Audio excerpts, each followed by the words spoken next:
some things I need to say. Excuse my finger. Sorry about that. You know,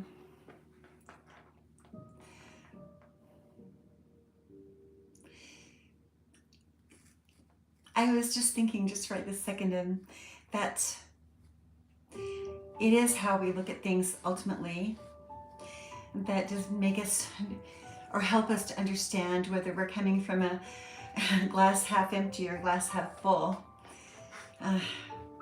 frame of mind. And I know that even having too much stuff can kind of erodes people in a way, because we stop paying attention to the simple things that actually really do make living a beautiful thing. You know, and even though I've had so many really horrific things happen along the way in my life, I mean really huge things that I wish never happened. I really wish they never did. There really has never been a time that I wasn't happy to be the person that I am. There's always going to be somebody that has a life that's much harder than someone else's. I don't want to be in that kind of a competition. Neither do you. You don't. You know, I write down prayers, you know. I write down my prayers and my thoughts to God, you know. Sometimes I say them out loud. As you know, I've been watched because, you know, a lot of people bore false witness about me to get away with some really horrific things. And, you know, and it's really crushing when somebody bears false witness about you. And I know that no matter what station in life you are, whether you're just a regular person or you are in politics, that, you know, it stings when people are bullying each other or bearing false witness about someone else, or using reverse psychology to convince somebody of one thing when it's really somebody else. Like, this guy did this, but really it's reverse psychology and they actually did it and made it look like somebody else did it. Do you follow my drift?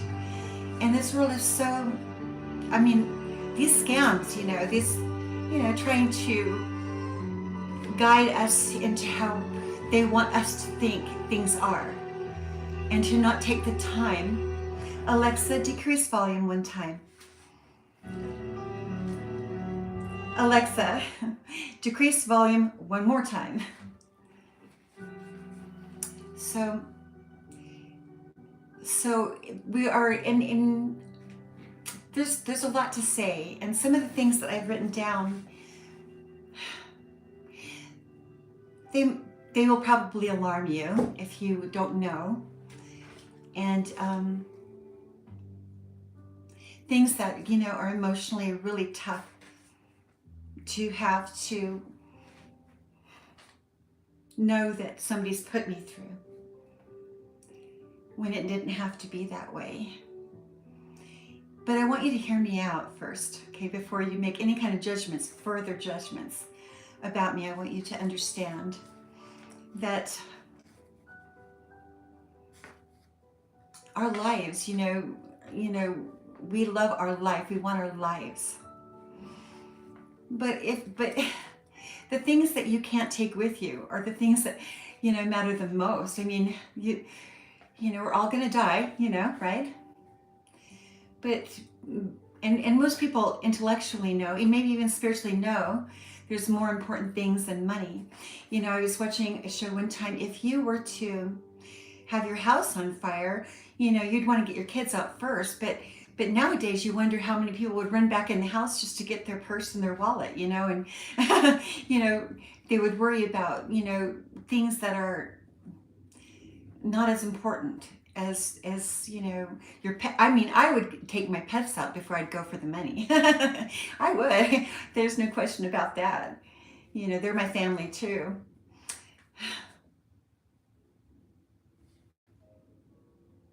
There's just so much excess, in our health and our mental health, our emotional and spiritual health. These are the things that really matter to me. There's no competition. But I'm going to read this because I don't want to forget my point, and as I scribble things down.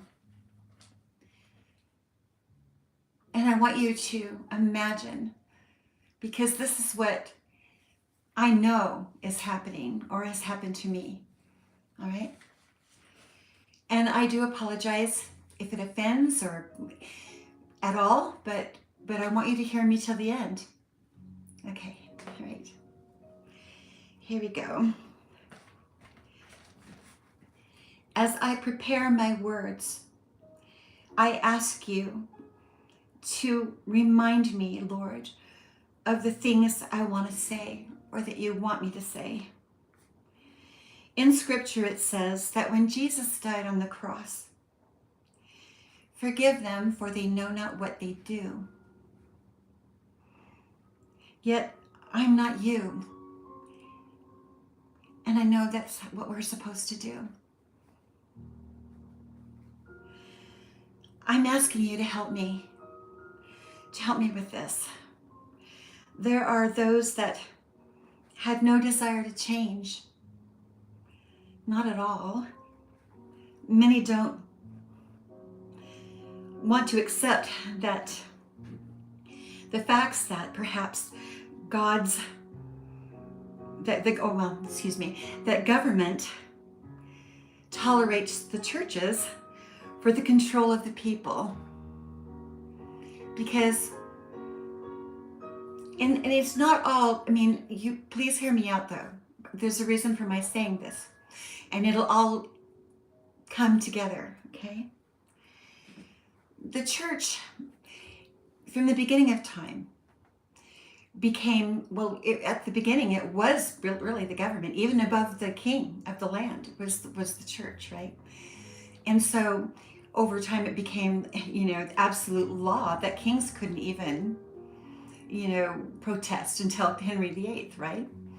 So there's always been that intrinsic relationship, but some of us challenged that Jesus didn't mean that for it to be that way. He wanted to free the people, not to further oppress us. And that's the point that I'm really trying to make here. So stick with me. All right. So many don't want to accept the facts that perhaps the government tolerates the church for control of the people. Okay. It's true. I'm asking about genealogy and government wealth.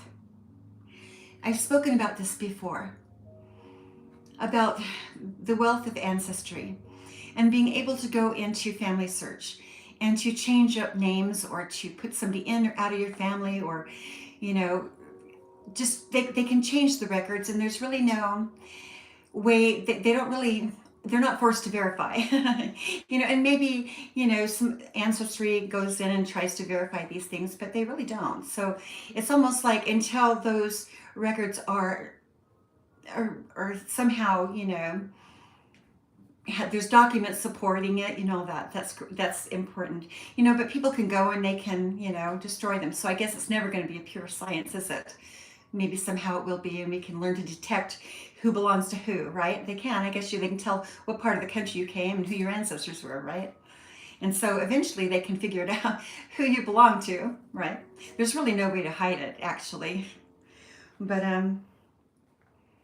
if you're none the wiser, you don't know, and you're going along, with government and religion to the point where you are, and we all do. It's not just me being the fool of the century here for all this time, but it's all of us. We're all led to this notion that we can always trust our leaders, but how, it's kind of odd too, because that we ever would trust our leaders if you look at history itself. I don't think hardly any of them were really that trustworthy in the end, because power changes people. It really does. They get greedy. They get they make choices for everybody else, and we give them permission to in a democratic society when we vote for them, right? And sometimes we want them to, especially if they know things that we don't know. And so sometimes we know they have to in certain circumstances. However, there's certain things like a will and a testament that, of someone can't be, they can make these, non-revocables or revocables. I've been reading up on all this, And so if in clauses, like somebody has to be like this, they've got to do this. And if they're doing all of these things, then you can give it to them. But, I think that's where they got into hot water, was that they were trying to prove to everyone that I was somebody that I really wasn't, And we're all humans. We all make mistakes, There's not going to be another pure soul without sin that I know of. I was told Jesus Christ is the only one that's ever lived without sin. I don't know about the others, but we've all been taught that, right? And so it can't be based on any kind of religious preferences, really. It has to do with, they can't say, well, if you're not a member of this church, then you're not going to get your will. That's just not the way. It's just not going to happen like that. No, that would be dumb for anybody to put that kind of a stipulation. They might want them to be a good person. They might even want them to be educated or married, or, they don't want them to be somebody that's going to go out and cause destruction. I can get that. That's fine. But still, but every person, at least in this country, has the right to go in front of a judge, a fair judge, and fight for themselves, especially when they're being slandered, right? I know that's true, and believe me, if that had happened to, and I know it's happened to others, and if it has, it's a federal crime. It's serious. It's not a game. Okay. Stick with me. Okay, so I'm asking about genealogy and how much control the government has, even with the LDS Church, regarding that genealogy, and knowing who's sick and who is in old age. And this is particular. It's not just young teenagers that are being trafficked. It's the elderly, and we've all known that. And believe me, especially if you've been raised in more of a culture where you still believe in love and people, falling in love, like me, silly me, how dumb of me to believe that could be true, right? I just hope that it can be true. But yes, I think that we look at people through our own eyes. If we are a good person, sometimes we think that other people are too. And that's just not the case, right? That there's people that are really not good, and that they really don't, they just want to use you. And, and most of the time, you can kind of weed through that unless they're saying the right things. And I don't think that there's a single person on this earth that hasn't been catfished or conned or some kind of scammed in some way. We all have the propensity to be scammed, because we want to believe in people. We don't want to, and we all have a feeling of self-protection and love. Of course, we hope in our hearts that good things are happening to us. I would rather believe good things are happening to me. That's really kind of my nature. As I know that good, I always have known something good was going to happen. It was almost on the way. I could just feel it. Something's around the bend. It's coming. But then when tragedy strikes, I know I can just somehow get through it, because I just don't give up that hope and that faith that something good is right around the corner for me. Because I know who I am. I know I'm good. I know I care about people. I really do. You can't fake it. Either you do or you don't, And your actions, they tell everything. So anyway,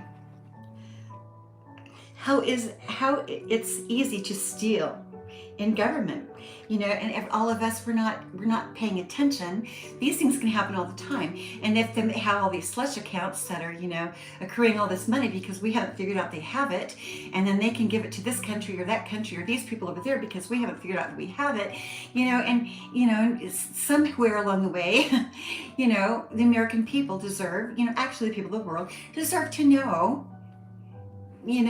where their money has gone. Right? And that it shouldn't be so easy for the church or for government to just come in and steal what's yours. Oh, hell no. Oh, no. And so, yeah. And I feel like this is a very key situation that we're dealing with here. All right? The wealth of the people in these records, in these genealogical records, even people possibly being murdered for secrets to be kept. Let me stay on track here. For many reasons, some are made to be sick. Some are made to be sick and told by a doctor, like myself, that they are going to die. Okay? I was told. I had 3 to 5 years. You've probably heard me say this. And that cancer had come back, and that they did, in fact, give me a prescription of Verzenio that made me sick. Then they gave me a prescription of Kisqali. They really did. It was not a joke. And then to have them turn around and come back and say that I lied about having a disease that the doctor told me I had. I've had so many surgeries. And some really, okay, I'm just going to keep reading here. Listen, I don't want to get sidetracked. So they can tell you that you're sick. And I mentioned this before, that when someone, like a doctor, tells you that you're going to die and that you only have a certain amount of time, and you can pray and you can have a good attitude, but underneath it all, there's an undertow. There's like the psychological undertow. It's like being chased by the Grim Reaper. Because at some point, we're all going to die at some point, right? But, when you believe that it could be imminent, it changes. All of a sudden you become extremely vulnerable. And that's what happened to me. I became very vulnerable, and I was more of an easy target because just having a diagnosis like that was very diminishing, okay? And again, the only thing that kept me alive was singing. I sang like I was never going to die. I just kept going, right? That was what made me happy, was my children and singing and using my talents and my gifts. So in spite of whatever I was told, I didn't stop believing that was true. But then when I started living too long, I started to think, well, I was supposed to be gone, and I keep thinking, well, God's kept me alive for a reason. Is it to sing? What is the reason? And I asked friends, I wonder what God's keeping me alive for. I wasn't sure. I didn't know. So anyway, let me get back to it. So I was told I was sick. And also, because I didn't mention this, I had almost made it all the way through COVID without having it. And then at the very end, when I first moved in to Brenda's place, a church ward came over to help me move, and somebody must have had it because I ended up getting it. And I was in ICU at American Fork Hospital, and I was really, really sick, to the point where I really couldn't tell them what my preferences even were, really. And they gave me the remdesivir, which, really did cause kidney problems for a while after I was released.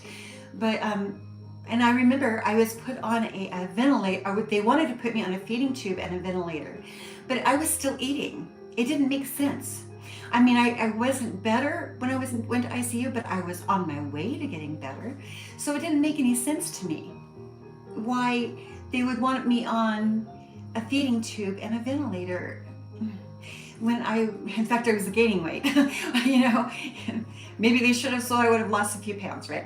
But that was very confusing. It was very confusing, and it was alarming that I was on a medical protocol that was following along like everybody else was on the news, right? That eventually they'd go to ICU, and be put on a ventilator, and then a few days later they would be dead. You know, and so, and some of us say, oh, that's just conspiracy theory, but I wonder. I wonder if the other organs are healthy, are they using those organs of those people that died? I wonder. You know, it's just a thought. I could be wrong. And anything that I say, anything I say, I beg you, any of you, to investigate if you have those skills and to find out what this COVID thing was about. And mostly elderly.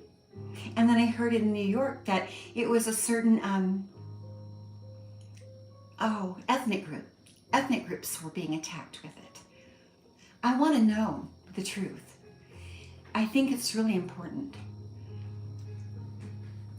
So let's go on, all right? Okay. All right. Let me find my place here just for a second.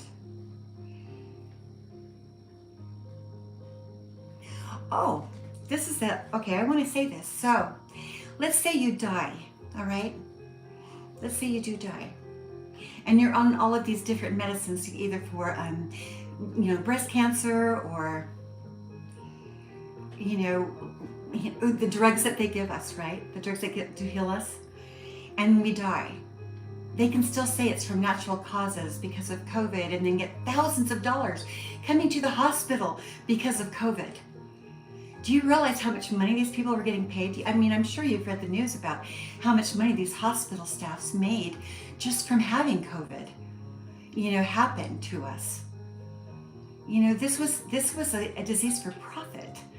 I know it. All right? So, okay, so it was all for a buck. And the government, if they have a good, this is what I asked. If you have good functioning organs, what are they going to use those for? And then they can ask the family, can we use your organs for something? They can ask when they don't. And you never know if they even don't ask. You won't even know. So anyway, did they use good, let's see, where am I going? Okay. With COVID. Okay, so I did mention COVID. I kind of went, freelance on that one. And then, and the drug epidemic, all of us, like I use Adderall because, and it really has helped me. It really has. Okay. And I was given, I was first prescribed Adderall to counteract the fatigue that I got from Verzenio. You can go back and do the research that Dr. Bott also prescribed me. My oncologist also prescribed me Verzenio, not Verzenio, but Adderall, because the Verzenio was making me so tired, and I couldn't. And when I would go to the bathroom, there would be blood. It was making me really sick. It wasn't, I can't imagine having to live that way. And so I just decided, if I'm going to die, I'm just going to die. I'm not going to take these drugs. And so, but then I did try, then he gave me Kisqali. I said, well, try this one. And he told me in his office at Utah Cancer Center in American Fork Hospital, we need to manage this disease. And that was like probably 2019-ish. So no, there's no question that he diagnosed me that the cancer had come back, right? Okay, and I've had so many surgeries along the way. It's ridiculous how many times I've had surgeries. But, I wanted to have the new boobs, so, what can I do? Anywho. All right. So, and the other thing is, the drug thing. Now, it's just, I've never really liked drugs, I've never had that problem to where, drugs was really just so great that I just had to do it. In fact, that just, and in spite of whatever they've said, it has never been a problem to just walk away from it. It never, and knock on wood, but it hasn't. And, because of my spine issues, and I have pretty significant scoliosis, as you probably know. And so, the ones that are tracking me. And I've been in several car accidents. And so I really do have some spine issues. I do. And so At one point in time, I was going to spinal interventions in Provo, and for years I was taking oxymorphone, and that is a combination of I guess it's codeine with morphine blend or something like that, right? But after a while, it was just I didn't like it. I didn't like it at all. What it was doing to me, and my memory was failing me. I couldn't, and it was just, and then that on top of eventually getting cancer and going through chemo, you get chemo brain too. It's hard on your brain, and so it took a while to even get over the chemotherapy, and the chemotherapy I had was really extensive, right? So let's go forward here. All right, so let's say, okay, now let me hit you with this. Because right now, I can tell you for a fact, and it doesn't really matter to me if you believe me or you do not. Because I would like somebody to come and tell me I'm wrong, and I would like to find out really soon if this is in fact true. Because if I would go out, like for the last, oh gosh, almost 2 years now, if I were to go outside on the grass, I would get, they're doing, now I worked for a company called Omniture. And what they did is they created, and I think they were probably among the first to create the science of analytical profiling, finding out what people like, what they don't like, what they have the propensity to do or not do, what kind of ads are going to sell to this particular person based on their preferences, right? But it was deep, but for me, it was much deeper than that, okay? If I was to go outside and stand in the grass and they would tell me about, you should put on your sandals before going outside, something like that. Or if I was to put some food in my mouth, you need to go on a diet, and they would use ads that would offend me, and it was such a pattern. It would happen so often, and it's still happening, but it would happen so often that there was a trend. And I could tell, and then they could say, oh, well, it's just, they're just trying to discern your preferences, but no, because they would know everything, like personal stuff. They would know if I just went to the bathroom, you're getting up and going to the bathroom in the middle of the night. They knew so many physiological things about me, so much more than, because I don't really, I'm not a creature of so many habits that, that they can catch me. I mean, I'm like a moving target all the time, truly. But after a while, you get the big picture, especially when you know what happened to you in your own town with real people that did real things, not just online, but in my real town, okay? I knew that something was going on that was serious. Of course I did. Okay, I'm going on. All right. So tell me, did someone put a microchip in me like I was a pet? I want to know. Because I think you did. Because you know so much about my physiology. And we've all heard, I don't know if you've watched in science, on Netflix, they have a couple of programs, documentaries, where it talks about these test microchips that they could use so that you could scan your arm when you go to the bank, right? So it's not an impossibility. In fact, they had microchips back in the 60s. Yeah, they were developing way back then. So it's not pie in the sky to consider that, if you're in surgery or you're unconscious, or even maybe you got an inoculation, that's what came to my mind. What if you all have a chip because of inoculation that you got for COVID? I'm just saying, it's worth checking out. Now, I don't, these things are not weird science. And we all know it too, because, COVID really did happen. It really did. And we know a lot of people died after getting a ventilator, when the ventilator was supposed to save them, right? How does that even make sense? And so that a certain group of people would die, or whether it be age or ethnicity, whatever it is. And so I want you to think of things that really, I'm not asking you to believe in conspiracy theories, but we have seen what's happened over time, so very much so that some of these things are not conspiracies. You know it's true. Okay? And since people bore false witness to a great degree online and to the police, and I called the police, and they know that I'm aware of these things. They know I'm aware of what's going on around me. It's not a game. It's serious.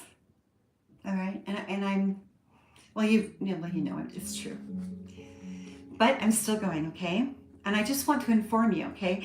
If I could get a chip, or if somebody went out and got a chip through an inoculation, I think we should know. I think we should find out. And maybe I'm wrong, and maybe I'm not.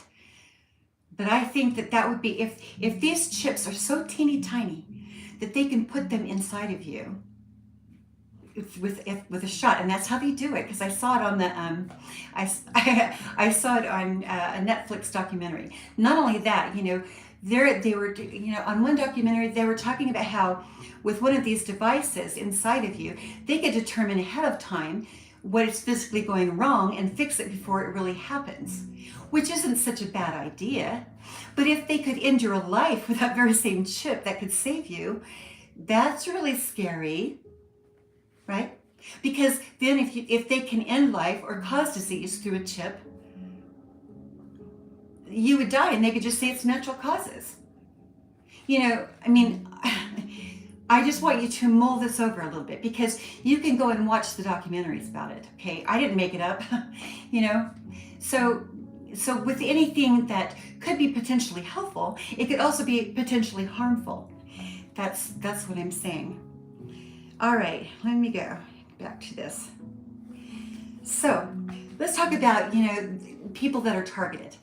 It isn't just young girls and young children, and that is really horrific. But it's also the elderly. And most, and like I said before, most of the time when you think that, when you don't mean anybody harm, you look at people the way you see yourself, but they're not exactly like you, and they would do things that you would never even, think of, because that's not who you are, right? But some people really are like that. They think that because you are good, you're ignorant and that you're not paying attention. Okay, here, I'm going to go ahead. So wealth, if somebody's going to die, that's one reason why people were going to Zoom on you and make sure of it, especially if a whole group got life insurance policies out on you and you found out, right? And then they really got to get rid of you. Okay, so let's think about that. And like I said, if you were to be given a disease or something that still preserved the other organs, they could use your organs to save somebody else, which is fine if you're going to die. But if you're not going to die anyway, then, why are they killing elderly or killing some people to save other people? And you have no control over it. And don't even pause to say, oh, you're just crazy, Treva, because we know I'm not. All you have to do is the research. If you do the research, you'll see what I'm talking about. All right, as we move on. So, the elderly, because of their wealth, and they're going to die anyway. They don't need that money. So anyway, let's move on. I have never had a problem with religion and science coexisting, because I know that God is science. He is science. He's the one that created this world. They have to coexist, right? They must. So that shouldn't even be an argument. And so, which is really surprising to me, that the people that of my past faith would even question the fact that the veil is thin and that we can actually communicate with, people that have lived before us. We can. Because some people have actually had that experience. How could they target me and say that I'm some witch because, my grandmother has, talked to me? My mouth is getting kind of dry. This is, spirituality fits hand in hand with the nature of God. He's the one that made us. You know, who is your neighbor to say that you're bad because you can do something they can't do? You know what I mean? And you know how you can tell who a person is too? Is watch what they do over a period of time. Now, I'm not talking about what you deem as sin or good or bad. How do they treat other people generally? When they're not being provoked, especially that. You know? So there's people that can become so arrogant that they really do take advantage of the ones that really are kind and good, and they really wouldn't hurt anybody. And those people are not quick to judge others either. They're not quick to judge. They give people chance after chance after chance, to the point where they're the ones that are sick of some disease because they let people take advantage of them for so long. Okay, let's see. So I don't have a problem with being any kind of a medium or sensitive to a thin veil. You know, that's always been true. When I did get cancer, it became even thinner. It did. Okay, in fact, there's some spirits that actually saved my life because they told me that I had cancer before I even knew for sure that I did. They told me. Okay, let's move along. Okay, so let's talk about that for a second, about evolution and religion. Now, as you research, now I like history and I love looking at really old things that just like amazing old, ancient civilization is fascinating to me. That's why I started that website called World Wonder Travel. It's because of the experiences that I had in Greece. And it's just, and then when I came home from Greece, I immediately saw on television a Nova film about the lost city of Akrotiri, and about Red Beach, and about the different artifacts that they had, and that they had this more of a they had an irrigation system that was way beyond their time. Certain things that they had. It was really fascinating. And I went to Akrotiri and Red Beach in Santorini. And so there's just some things in this world that really, that are fascinating, that we wonder. And then the fact that the people that lived on Akrotiri, they disappeared without a trace. Not a tool, not a ship. We don't know. Maybe they could have gone to the other side of the island. Who knows what happened to them there? But I'm sure that the archaeologists have tried to find where these people went. But they're gone, without a trace. And so there's some really fascinating things that have happened, just from what I've experienced. And I was really looking for the ancient world wonders. I'm just so fascinated about that. And that's what led me to wanting to go back and to travel these places, to even create a website like that. Okay. So Leslie, as I was saying, there's things in this world that we have no explanation for, and that we're trying to get to the bottom of. And there's no way to shun science and shun religion either. Because we all know we must have come from a God, because there must be a God, or these things couldn't have happened, and they're trying to find some sort of scientific explanation for it, right? All right, so I don't have a problem with the religion, spirituality thing. For me, it's like one and the same. It just, they're hand in hand. It's never been something to divide. Now, okay, so now let's talk about that. Okay, so they don't like spiritualists that are tarot readers. You know why? Because they can convince those people to take money to lie. They have a choice. They don't have to lie. But if they're willing to get paid, or if they're asked to be a part of an experiment and they're paid and they're saying it's for the good of this person, and maybe it is, because I know some of them really are genuine and they're not willing to lie. No, they want to tell the truth. I know there's a couple of them that they really don't, they tell the truth. So, but let me tell you this, churches lie. Did you know that? That churches lie, spiritualists lie, scientists lie. Do you know why scientists lie? Because they are developing, because they can, I'm not saying they are right this minute, but they can develop drugs that they're going to make lots of money on, that will maybe maintain you for a little while, but they're never going to heal you. And in many cases, they're going to make it worse. And so, like, I have, ever since I had chemotherapy, well, you know, I've always had shocks in my feet. I've had a problem with my spine even when I was a little kid, because my spine is curved, and I have a tailbone that's kind of like this, and so it exposed a nerve. And so even when I was in high school, I would sit in the chair, and I would get shocks up my spine, like an electrical shock. It was really painful. And I'd have to go to the emergency room. I went to the doctor, the emergency room, and got a shot of some sort of steroid or something that numbed that nerve so that I could sit at my desk. So this has been an ongoing thing with my body. But as has gone on, and the car accidents, and then they say that even chemotherapy can also cause neuropathy.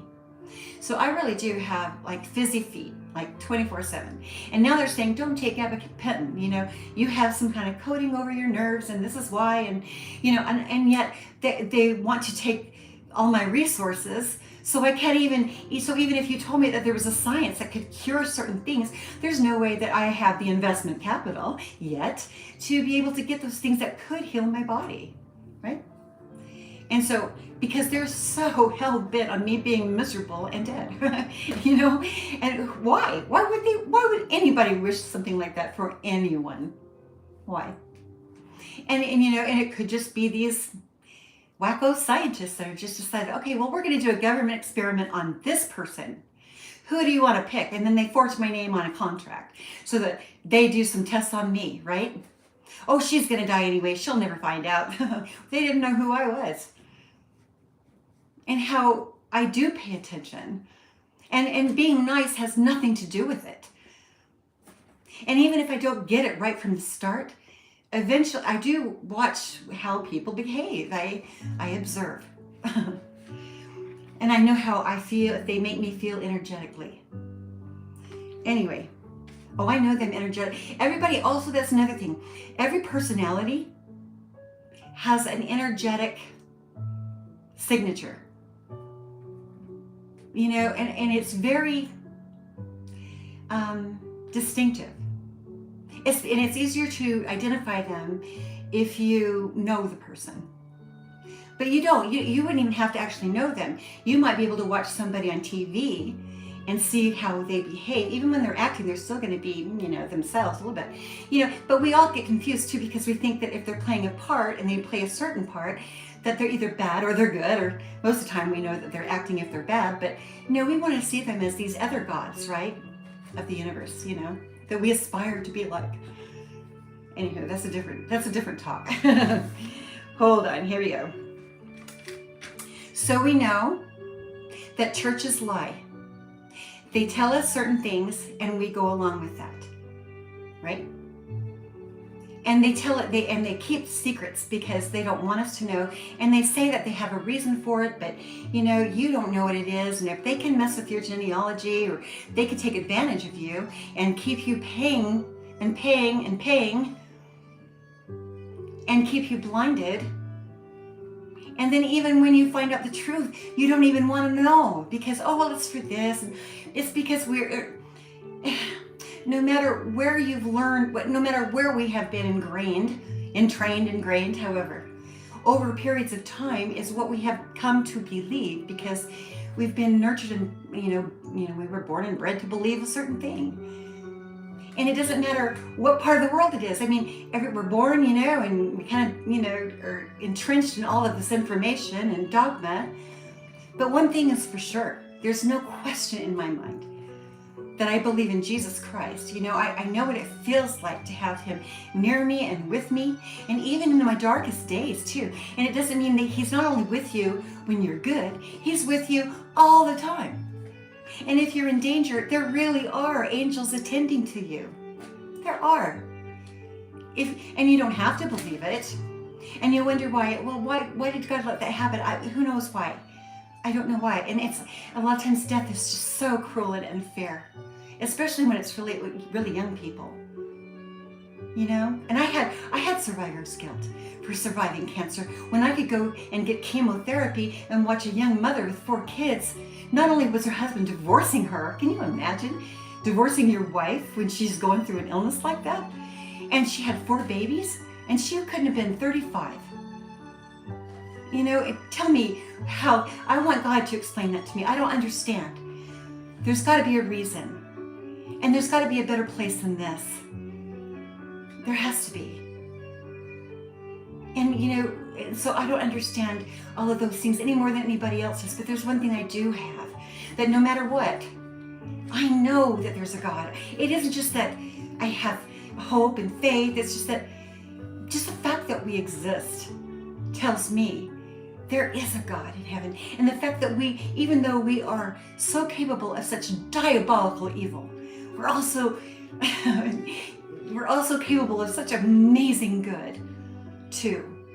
So you can't look at a certain group and stereotype to the point where you forget that, just because you don't understand that group or you've been cultured in a different way, that person or that group is necessarily bad. But if over time you've seen their behavior and what they're really about, then sometimes you're kind of like, okay, well, there's no swaying them to be on the loving side. They don't want to be, right?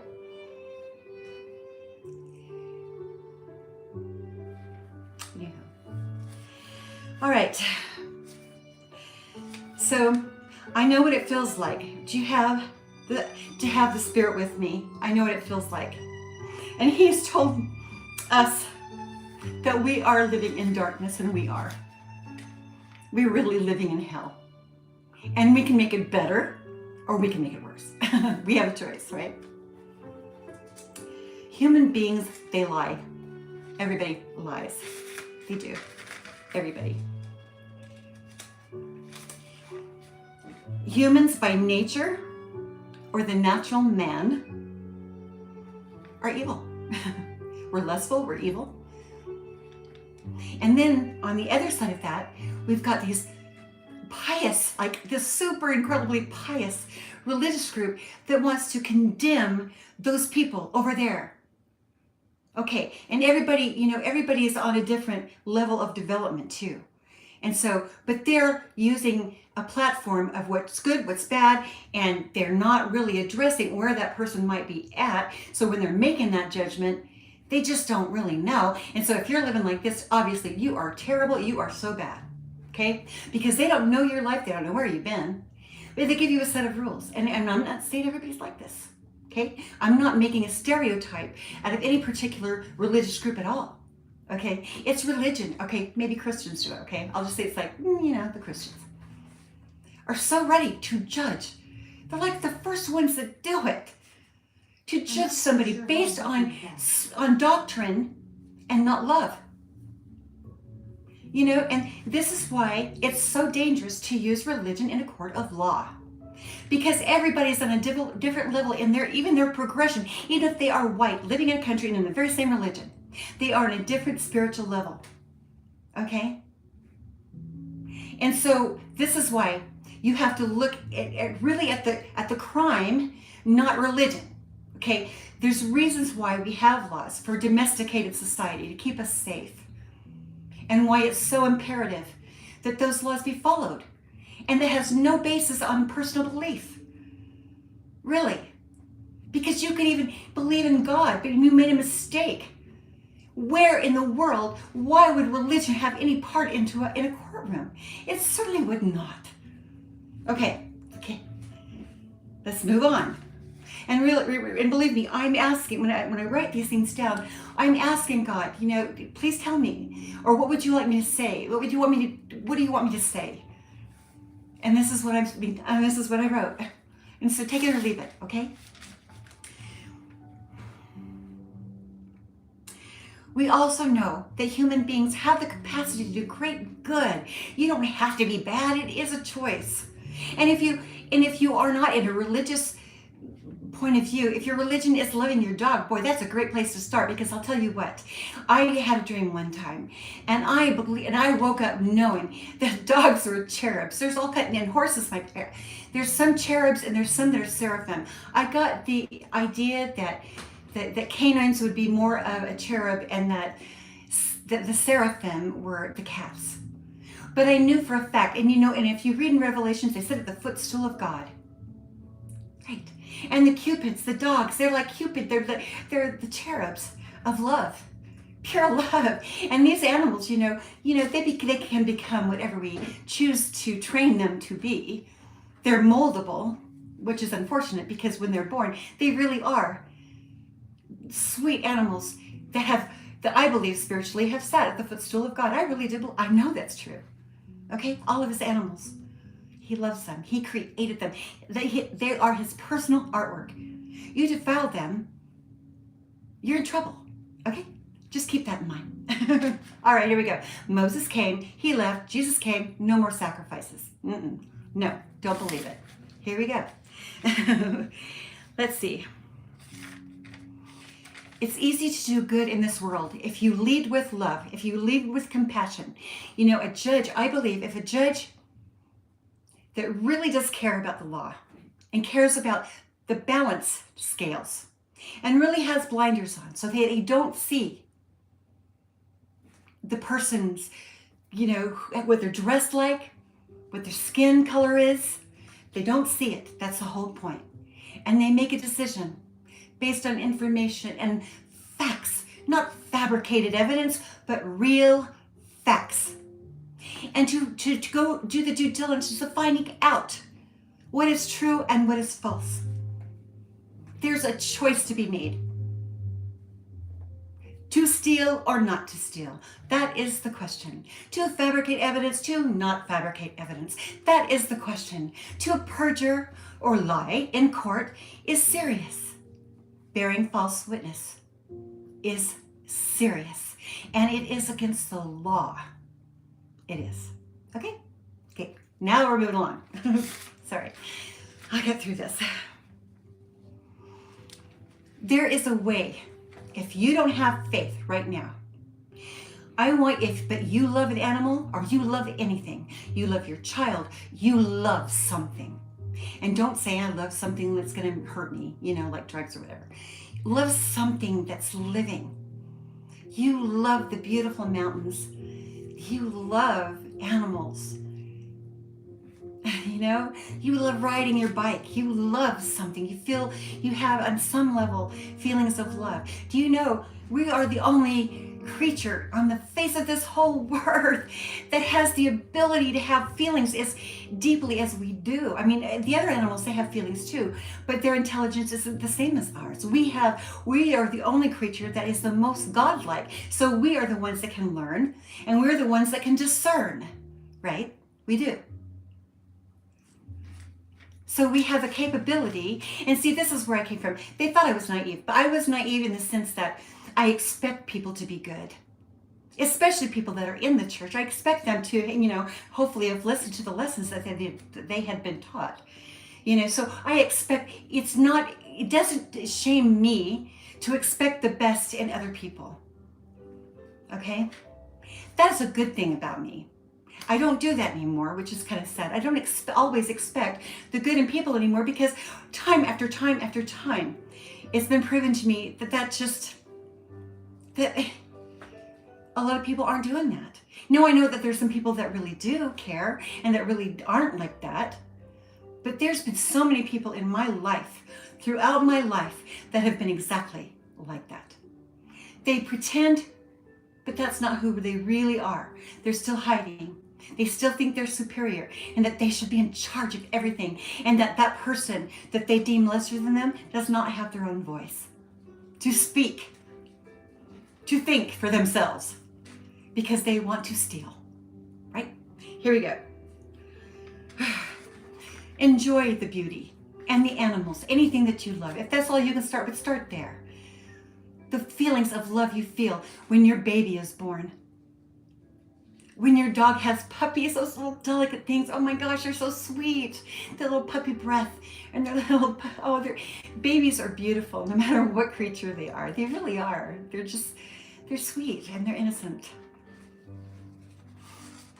So we do have a choice.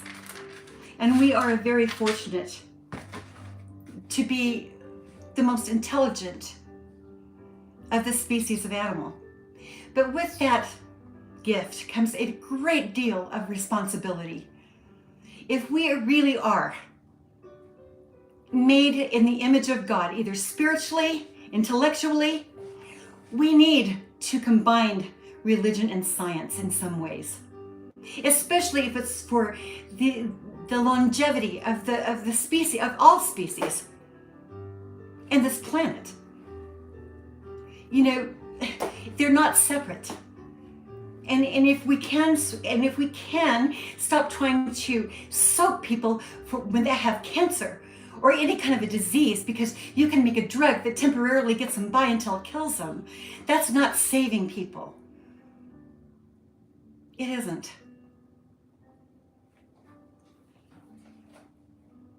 Humanity, if it goes on this way, we're in trouble. It has to level out some way. And we really need to start thinking about the people that we're trusting and who's in charge. I asked God today, please help me, God, please help me. I'm not you. I am not you. I'm a good person. And you made me a certain way. And I'm not like everybody else, but that doesn't mean that there's no one like me. It's just that means I'm not like you. Some of you, I'm not anything. Thank God I'm not like you. I don't want to be anybody that would hurt another person like that. Never, ever. Oh, the shame. Oh, no, I don't want to do that to somebody.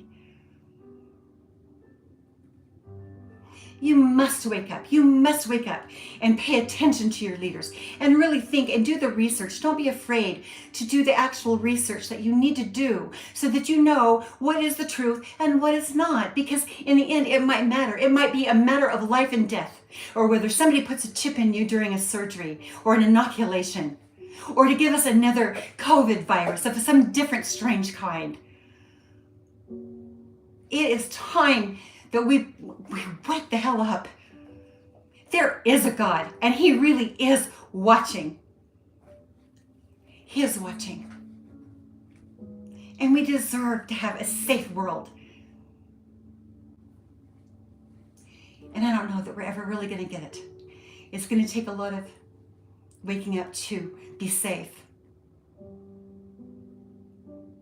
And I pray constantly, please God, help me forgive. Help me understand. And when I think, well, there's two sides to every story. There might be, but there's no excuse. There might be a reason, but there's not an excuse. Good is good, bad is bad. Oh, but I know it was wrong, but I did it for the right reason. Nah, it's dishonest. And some things, yes, some things that are in this world that maybe we're better off not knowing about. But most of it, we should be very much aware. Especially in a world where it's really scary right now. The world's going through, we all know it's outrageous. The world's off the deep end right now. And we owe it to ourselves to look at everything that we're believing in and to really ask questions and to be sure and pray about it. Nobody's telling you what to do, but that's the whole point. Nobody should be telling you what to do.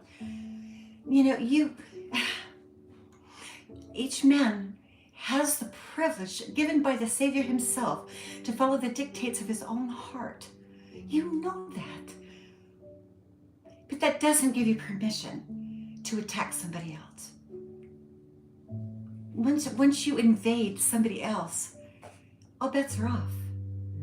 And yes, there's forgiveness. Yeah. And I'm trying. I really am. I follow the dictates of my conscience. And I love what Jesus Christ stood for. So even if you don't believe in him, I believe in what he stands for. And I'm willing to do the very best I can to be like him.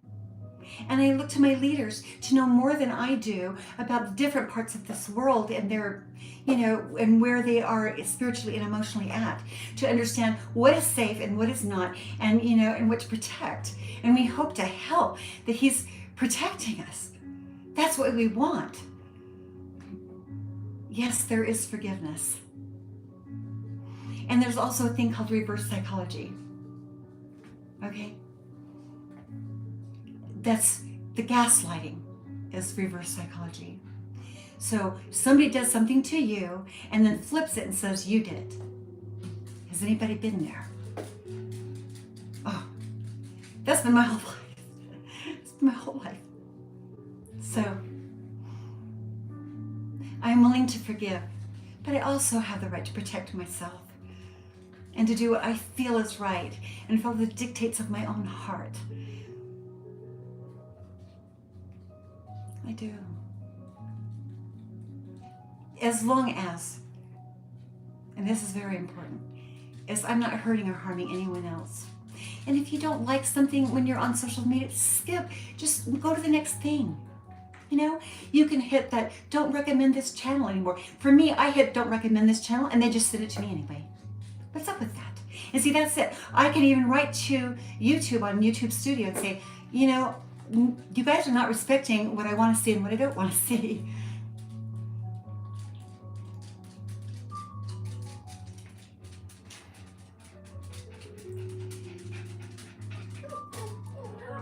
You don't want to be in my shoes. I promise you that. Think about it. Do you really want to experience what I've been put through? Do you? I bet you don't. So why would you do it to somebody?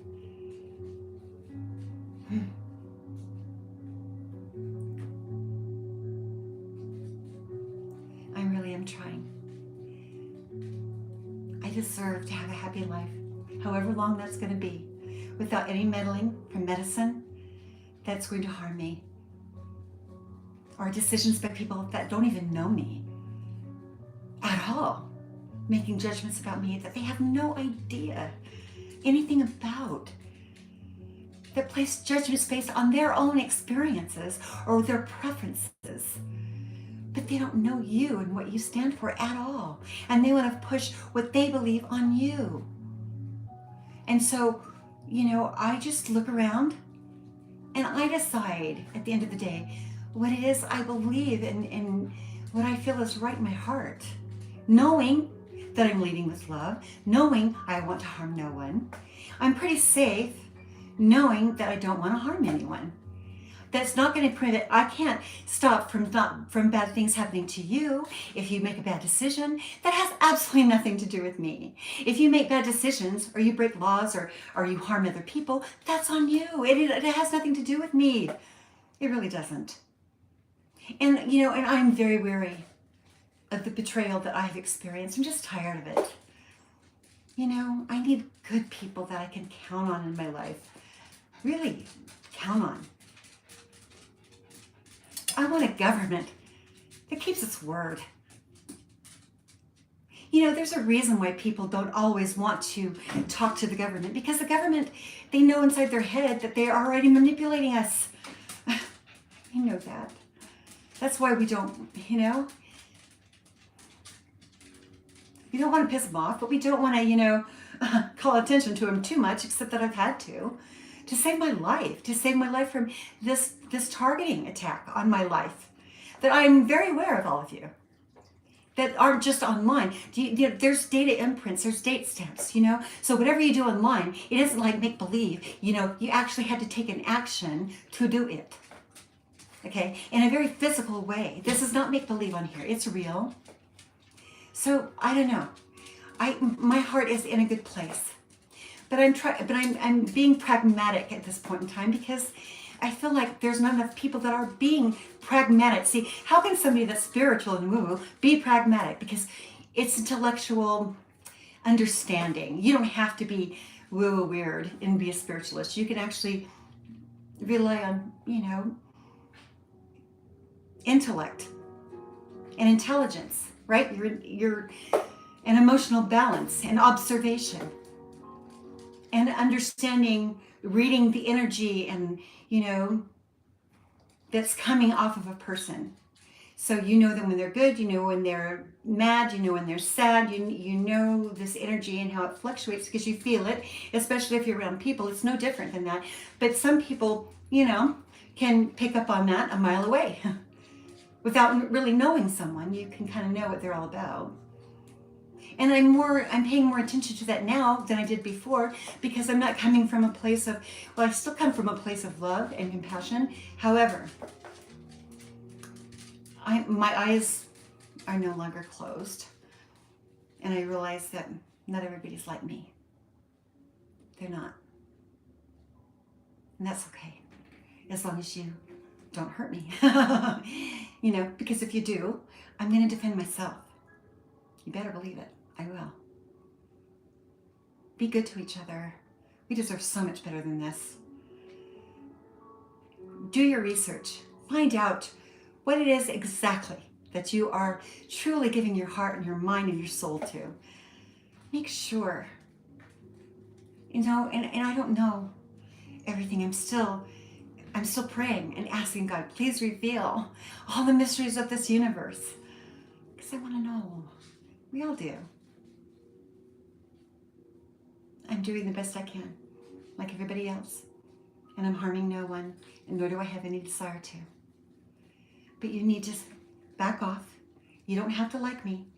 And if you don't like me, please go away. You're not welcome. And that's really all I have to say. All right?